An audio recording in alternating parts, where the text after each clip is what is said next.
In this video, we're going to show you how to design a label using Adobe Illustrator for the Quicklabel QL-300. The Global Grill brand uses a natural craft stock for its packaging. We need to make sure that the artwork doesn't blend into the brown color of the label.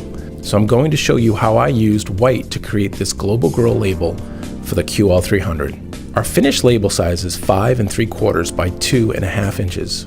To ensure that we have a complete coverage on the label and to avoid any registration issues, I'm going to make my label size just a bit bigger. Instead of 5.75 inches, let's make it 5.78 inches. And instead of 2.5 inches, let's make it 2.53 inches. We don't need any bleed, so let's go ahead and click Create.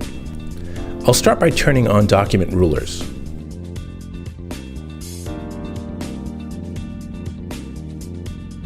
For vibrant color output, we want to design and save our file in RGB format. I'm going to delete all these color swatches that I won't be using.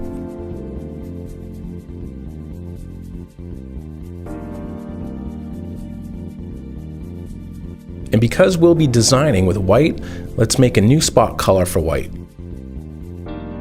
Call this new swatch spot color _ white. Uppercase S, C, and W.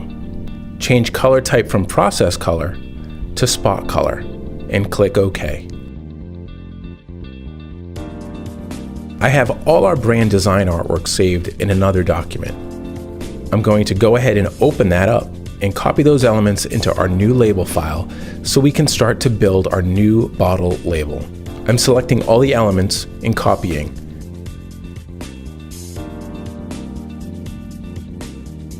Then I'm going to paste them into the new label document.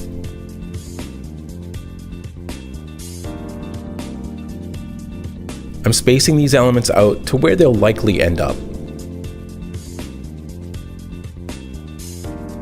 Since I want the Global Grill logo towards the center of the bottle and away from any trim marks, I'm going to drop a few guides from our rulers.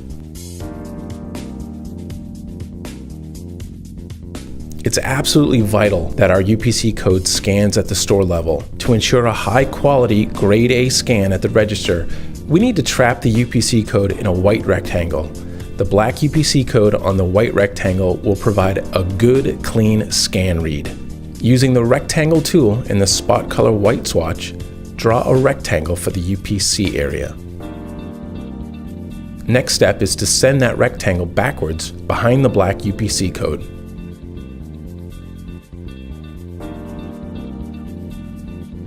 I want to keep both of these elements together, so select both of them and group them together.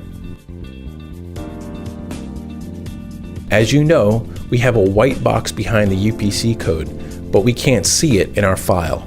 To help simulate what our finished label will look like, let's rename the layer to Artwork and add a new layer that will be placed below as our background color. We don't want this layer to print, so double-click the layer and uncheck the print option.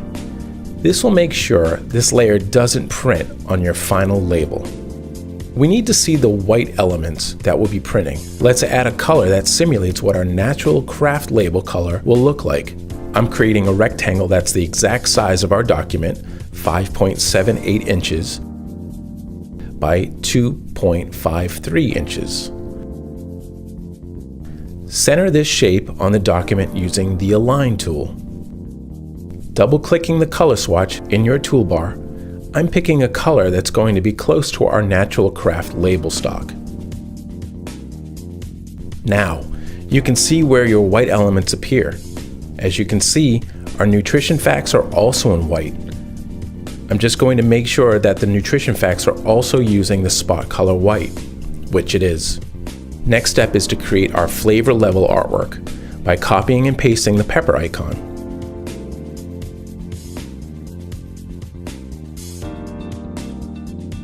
This dry rub mixture is 3 out of 4 peppers spicy. I need 2 more black peppers. I'll option click and duplicate this pepper for the remaining and then shift click them to select all and group them together.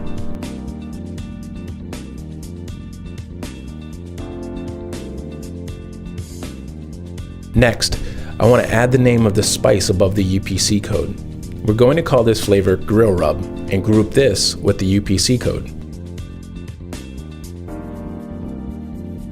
I'm starting to organize these elements so they work together. Next step, we import our colorful photo of spices. I'm importing our 300 dpi JPEG image, which will be the same width as our label.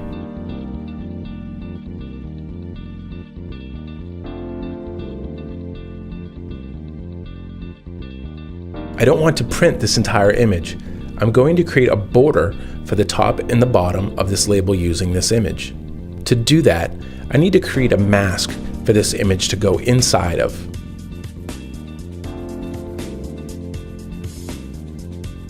I'm going to use the circle tool and trace the shape of the bowls and step and repeat the circle across the length of the image.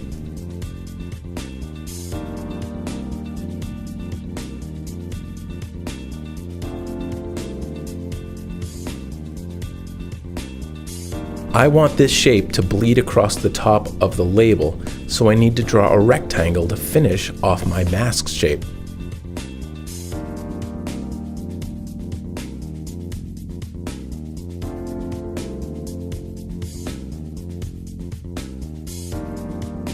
With the rectangle now drawn and selected, I'm going to Shift select all the circles and merge these shapes using the Pathfinder tool.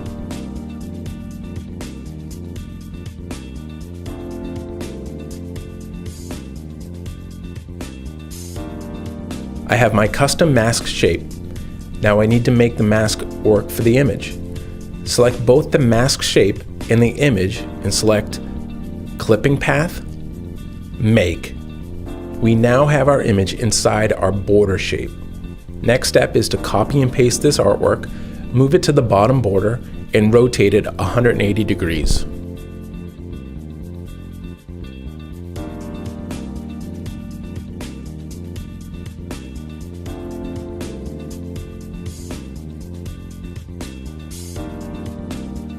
Use the direct selection tool to move the inside image upward to show the other spices in the image.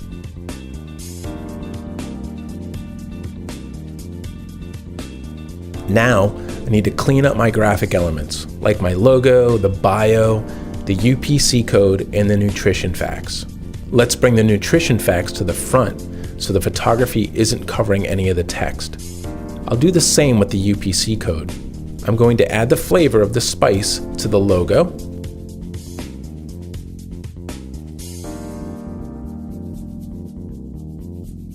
Now that the design is finished, I can turn off the background color layer. Typically, I'd save the Adobe Illustrator file as an AI file, but I'm going to skip that step and instead save it as the PDF version that you'll need so that you can print it on the QL-300. Save as Adobe PDF and select the Adobe PDF/X1A 2001. There are no other settings you need to check here. Make sure you are not saving your PDFs with crop marks. You don't need crop marks in your PDF. We're going to print our PDF label from Adobe Acrobat.